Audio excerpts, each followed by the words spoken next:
الحمد لله فتح باب التوبة للمذنبين ووعد بحسن العاقبة للصالحين. أحمده سبحانه وأشكره وأتوب إليه وأستغفره،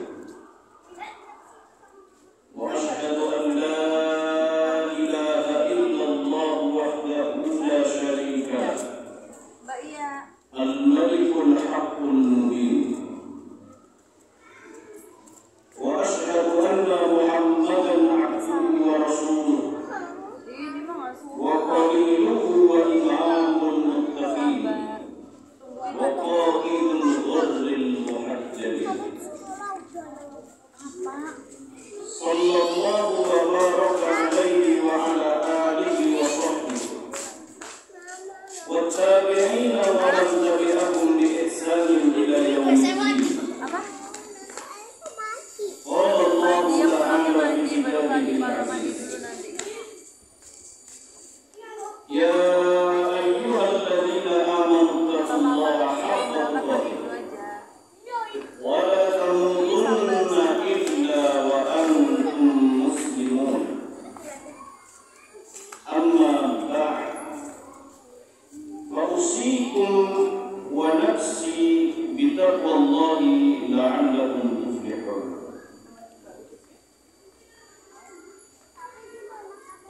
معاشر المؤمنين رحمكم الله. Segala puji hanyalah milik Allah Subhanahu wa Ta'ala. Salawat dan salam tercurah kepada Sayyidil Anbiya'i wal Mursalin, Baginda Nabi Agung Muhammad sallallahu alaihi wasallam, serta keluarga dan para sahabat yang mulia. Melalui mimbar Jumat ini, Khatib mengajak kepada diri Khatib dan seluruh kaum muslimin yang hadir menunaikan sholat Jumat di Masjid Agung ini untuk mari bersama-sama kita memperbarui kembali komitmen iman dan takwa kita kepada Allah Subhanahu wa Ta'ala dengan menaati perintahnya dan menjauhi larangannya. Ma'asyiral mu'minin rahimakumullah. Tema yang akan Khatib sampaikan pada siang hari ini adalah kekuasaan. Baginda Nabi besar Muhammad sallallahu alaihi wasallam pernah bersabda, "Innakum satahrusuna 'alal imarah." Kalian itu akan rakus dengan kekuasaan. Wa satakununa damatan yaumal qiyamah. Padahal kekuasaan itu akan menjadi sumber penyesalan di hari kiamat. Fani'mal murdi'ah, ia adalah senikmat-nikmatnya penyusuan, wa bi'satil khatimah, dan segetir-getirnya penyakitan. Hadis riwayat Imam Al-Bukhari dari sahabat mulia Abu Hurairah radhiyallahu anhu.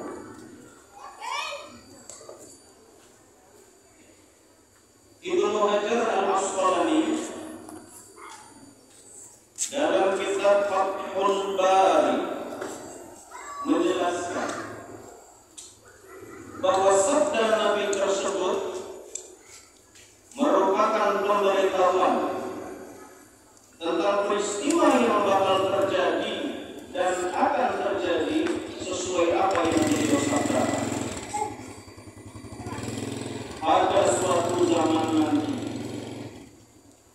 setelah Nabi sallallahu alaihi wasallam tiada, manusia akan rakus dengan kekuasaan.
Kekuasaan yang akan mengakibatkan penyesalan di hari kiamat adalah kekuasaan yang tidak digunakan sebagaimana mestinya.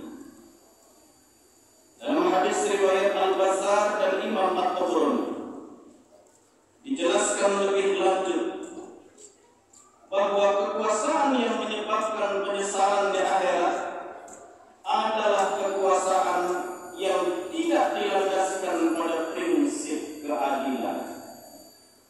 Artinya, orang yang berkuasa itu tidak menjalankan kekuasaannya secara adil. Dengan kekuasaan yang dimilikinya itu, ia menjadi manusia yang zalim, berbuat aniaya, jahat kepada rakyatnya sendiri, menindas orang-orang yang berjuang menegakkan keadilan dan kebenaran. Hikmah yang kedua, orang yang menyalahgunakan kekuasaan diancam dengan siksa yang pedih di akhirat. Imam Ad-Daudi sebagaimana dikutip penjelasannya oleh Imam Ibnu Hajar Al-Asqalani di dalam kitab Fathul Bari menerangkan tentang makna ancaman dalam hadis Nabi Muhammad SAW. Seorang penguasa yang melakukan penyalahgunaan atas kekuasaannya itu memang akan menikmati lezatnya kekuasaan. Namun itu hanya sesaat ketika dia masih hidup di dunia. Dia memang akan memperoleh kehormatan, kekayaan, dan kemampuan untuk memberi perintah kepada siapapun sesuai keinginannya. Tidak ada yang berani menolak semua instruksinya. Orang-orang di bawahnya tunduk dan patuh. Walaupun sebenarnya mereka tahu bahwa isi perintahnya tersebut tidak benar. Jika demikian itu keadaan mereka di dunia, maka keadaan mereka di akhirat justru sebaliknya.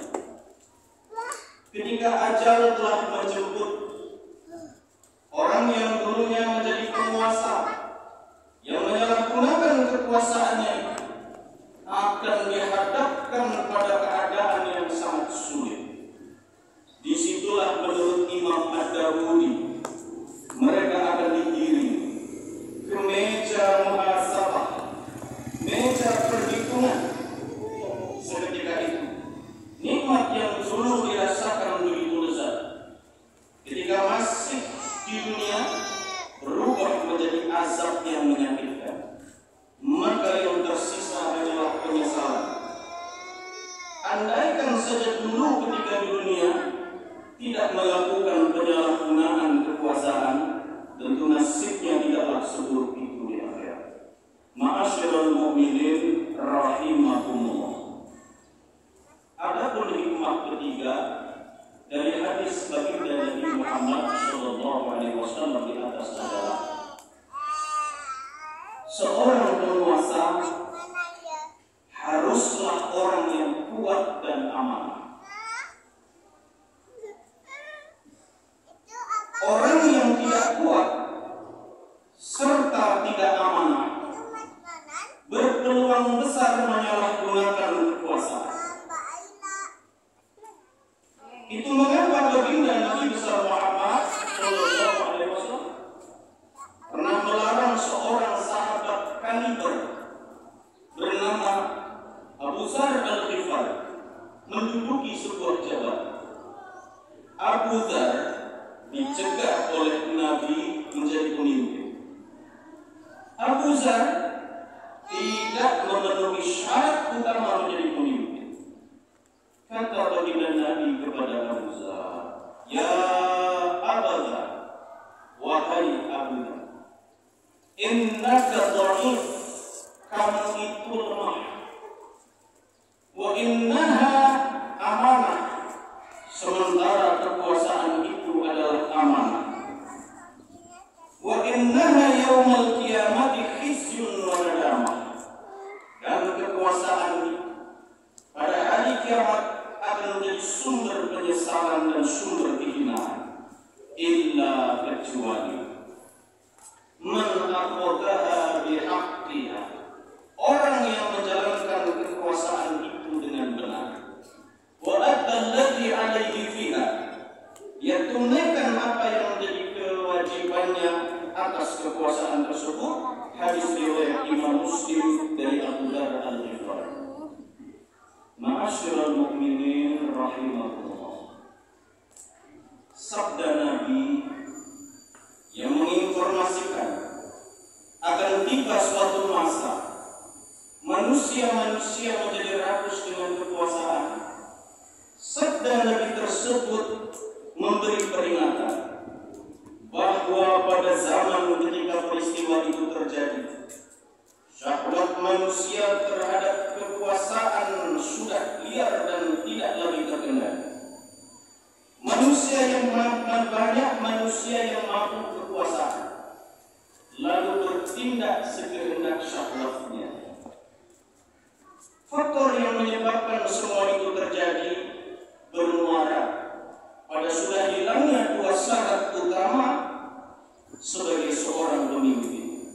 Baginda Nabi Abu Muhammad Sallallahu Alaihi Wasallam telah memberi tuntunan bahwa namanya pemimpin itu haruslah kuat dan amanah. Kuat artinya dia orang yang mampu mengendalikan syahwatnya.